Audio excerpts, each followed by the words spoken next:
आज से तकरीबन 120 साल पहले की बात है। 12वीं में बायोलॉजी की परीक्षा में बैठे एक छात्र के सामने सवाल था, इंसानी पाचन तंत्र को समझाओ।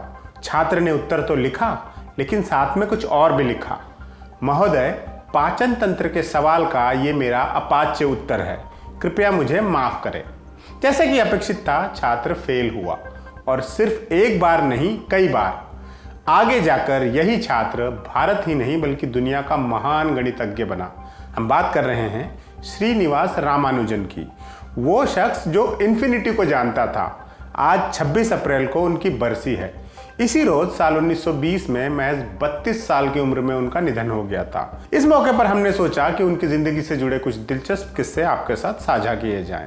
नमस्कार, मेरा नाम मुबारक है और आप देख रहे हैं ऐतिहासिक किस्से कहानियों से जुड़ा हमारा रोजाना का कार्यक्रम तारीख।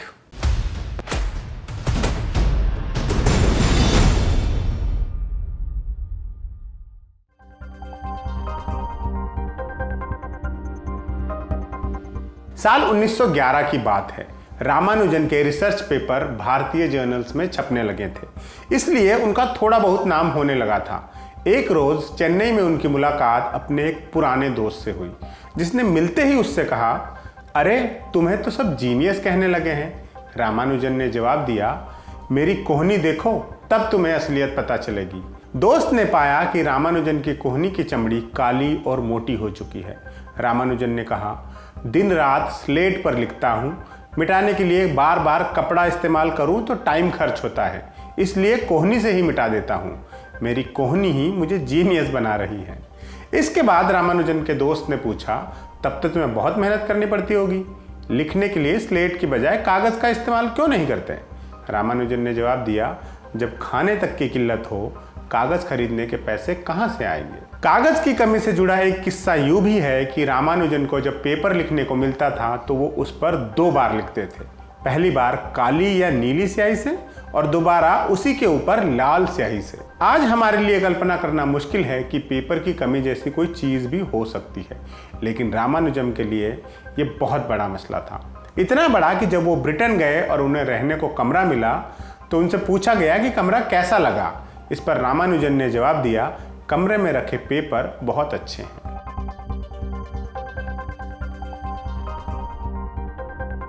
दूसरा किस्सा तब का है जब रामानुजन कैम्ब्रिज यूनिवर्सिटी में रिसर्च कर रहे थे। साल 1914 की बात है। इसी समय वहां भारत के महान गणितज्ञ पीसी महालनोबिस भी अपनी पढ़ाई में लगे हुए थे। दिसंबर की एक रात महालनोबिस रामानुजन से मिलने पहुंचे। रामानुजन आग के पास बैठे हुए थे। महालनोबिस ने एक पत्रिका उनके हाथ में दी। स्ट्रैंड नाम की इस पत्रिका में हर महीने कुछ पहेलियां छपती थी, जिन्हें हल करना छात्रों का शगल होता था। उस महीने की पहेली कुछ ऐसी थी, राम जिस गली में रहता है उनमें घरों की संख्या 1, 2, 3, 4, 5 इस तरह से लिखी हुई है। अगर राम की बाईं तरफ के घरों पर लिखी संख्या का जोड़ उसके दाएं तरफ के घरों की संख्या के जोड़ के बराबर है, तो बताओ राम के खुद के घर का नंबर क्या होगा? पहली में साथ में एक हिंट भी दिया गया था कि राम की गली में कम से कम 50 घर हैं, लेकिन घरों की संख्या 500 से ज्यादा नहीं है। दोनों भारतीय इस पहेली को हल करने में लग गए। महालनोबिस ने मिनटों के अंदर इसका जवाब निकाल कर दिखा दिया, जो कुछ यूं था कि राम की गली में 288 घर हैं और राम के खुद के घर की संख्या 204 है। रामानुजन अभी भी सोच में थे। महालनोबिस को लगा कि उनसे पहेली हल नहीं हो रही है, लेकिन तभी रामानुजन बोले, एक फॉर्मूला लिखो। इसके बाद उन्होंने एक लंबा सा फॉर्मूला लिखवा दिया।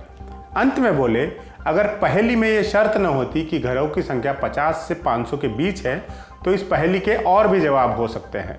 उदाहरण के लिए एक हल ये भी हो सकता है कि राम का घर छठा है और कुल घरों की संख्या 8 है।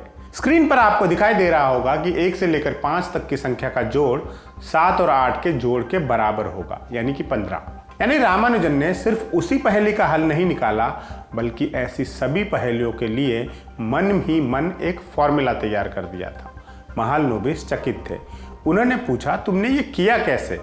रामानुजन ने जवाब दिया, सवाल सुनते ही मुझे समझ आ गया था कि इस सवाल का जवाब कंटिन्यूड फ्रैक्शन होगा, लेकिन कौन सा? बस ये पता करने के लिए मुझे कुछ मिनट सोचना पड़ा। रामानुजन की जिंदगी से जुड़े ऐसे कई किस्से हैं, इनके बारे में जानना चाहते हैं तो एक ऑडियो बुक की मदद ले सकते हैं। The life of genius Ramanujan नाम की ये ऑडियो बुक आपको मिलेगी कुकू FM ऐप पर। कुकू FM एक ऑडियो लर्निंग प्लेटफॉर्म है जहां आपको जाने माने वर्ल्ड लीडर्स की जीवनियाँ, उपन्यास, पौराणिक कहानियाँ, फाइनेंस बुक्स, हेल्थ बुक्स समेत कुल 10,000 से भी ज़्यादा ऑडियो बुक्स मिलेंगी। 25 लाख एक्टिव सब्सक्राइबर्स के परिवार से जुड़ने का न्योता लेकर कुकू FM आपको एक स्पेशल ऑफर दे रहा है। महीनावार सब्सक्रिप्शन लेने पर आपको मिलेगी पहले महीने 50% की छूट। इसके लिए आपको यूज़ करना है LT50 कोड। बाकी जानकारी आपको डिस्क्रिप्शन में दिए हुए लिंक में मिल जाएगी। बहरहाल अगले किस्से पर चलते हैं।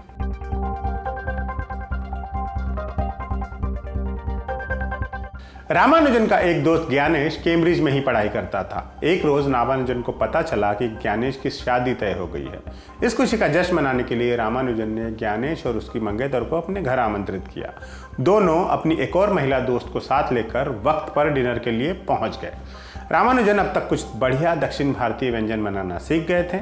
बड़ी मेहनत से उन्होंने एक स्टोव पर यह सब बनाया था। उन्होंने भोजन टेबल पर लगाया, सब खाने लगे, सब कुछ सही चल रहा था। रसम खत्म होता देख रामानुजन एक और कटोरी ले आए और तीनों को दे दी। तीनों ने रसम ले भी लिया। इसके बाद एक बार फिर रामानुजन रसम से भरी कटोरी लेकर आए, लेकिन इस बार दोनों महिलाओं ने रसम लेने से इनकार कर दिया। कुछ देर बाद मेहमानों ने देखा कि मेजबान घर से गायब हो चुका है। अचानक कहाँ चले गए थे रामानुजन? ज्ञानेश ने आसपास पूछताछ की तो पता चला रामानुजन टैक्सी लेकर कहीं निकल गए हैं। कुछ घंटे इंतजार करते रहे मेहमान, फिर उनके घर से आखिरकार थकार कर चले गए। अगली सुबह ज्ञानेश रामानुजन के घर आए ताकि पता कर सके कि पिछली रात हुआ क्या था, लेकिन रामानुजन अभी तक वापस नहीं लौटे थे। 5वें दिन ज्ञानेश के पास एक टेलीग्राम आया ऑक्सफोर्ड से, जिसमें लिखा था, मुझे 5 पाउंड भेज सकते हो? आज के हिसाब से करीब 24,000 रुपये होते हैं 5 पाउंड। कुछ दिन बाद रामानुजन कैम्ब्रिज वापस लौटे तो ज्ञानेश ने उनसे मिलकर पूरा मामला जानने की कोशिश की। रामानुजन ने बताया कि वो उन 2 महिलाओं को दोबारा देखना नहीं चाहते थे, क्योंकि उन्होंने दूसरी बार रसम लेने से मना कर दिया था। इस बात से उनके दिल को काफ़ी ठेस पहुंची थी। अब यहाँ आपको लग सकता है कि इतनी छोटी सी बात पर रामानुजन इस तरह से क्यों रिएक्ट कर रहे थे। दरअसल कैम्ब्रिज में रहते हुए शुरुआत में रामानुजन काफ़ी खुश थे। यहाँ उन्हें गणित करने की आज़ादी तो थी ही, पैसे की भी कोई चिंता नहीं थी। लेकिन फिर धीरे धीरे एक दिक्कत पैदा होने लगी। यहाँ भारत जैसा खाना नहीं मिलता था। लोग ज़्यादातर मांसाहारी थे और रामानुजन मांस को छू भी नहीं सकते थे। यानी वो बाकी लोगों के साथ मिलकर भी खाना नहीं खा सकते थे और ये बात उन्हें बहुत अकेला महसूस कराती थी। खाने को लेकर वो काफ़ी संवेदनशील थे। बड़ी मुश्किल से उन्होंने खुद खाना बनाना सीखा था।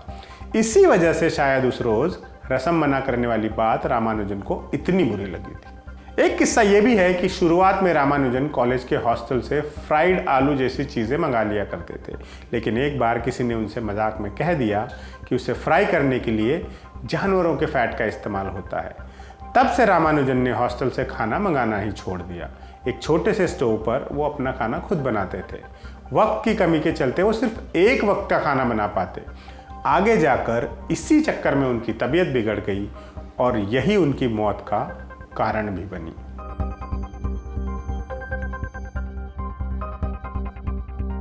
साल 1920 में अपनी मौत से पहले रामानुजन ने कुछ पेपर लिखे थे।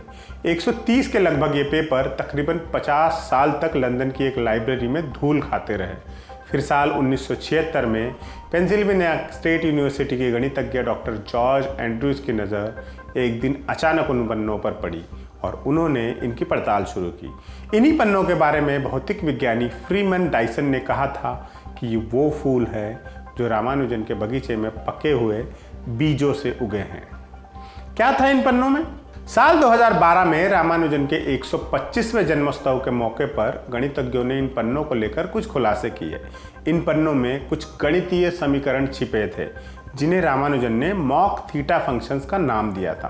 गणितज्ञों ने बताया कि इन विशेष समीकरणों का उपयोग ब्लैक होल पर शोध में किया जा सकता है। ब्लैक होल यानी अंतरिक्ष में मौजूद एक क्षेत्र जहां गुरुत्वाकर्षण इतना अधिक होता है कि प्रकाश भी बाहर नहीं निकल पाता है। अमेरिकी गणितज्ञ केन ओनो ने इस मौके पर कहा था, 1920 में रामानुजन ने जब ये समीकरण तैयार किए, किसी ने ब्लैक होल का नाम भी नहीं सुना था और अब उनका काम ब्लैक होल्स के रहस्य से पर्दा उठाने में मदद कर सकता है। इसके अलावा इन पन्नों में मौजूद समीकरणों का उपयोग सिग्नल प्रोसेसिंग और इंटरनेट को अधिक सुरक्षित बनाने के हल तलाशने के लिए भी किया जा रहा है। महान गणितज्ञ रामानुजन से जुड़े ऐसे ही और किस्से सुनना चाहते हैं तो जैसा पहले बताया, कुकी एफएम ऐप की मदद ले सकते हैं। रामानुजन की पुण्यतिथि पर उन्हें याद करते हुए आज का एपिसोड हम यहीं पर समाप्त करते हैं। देखते रहिएगा द लल्लन टॉप।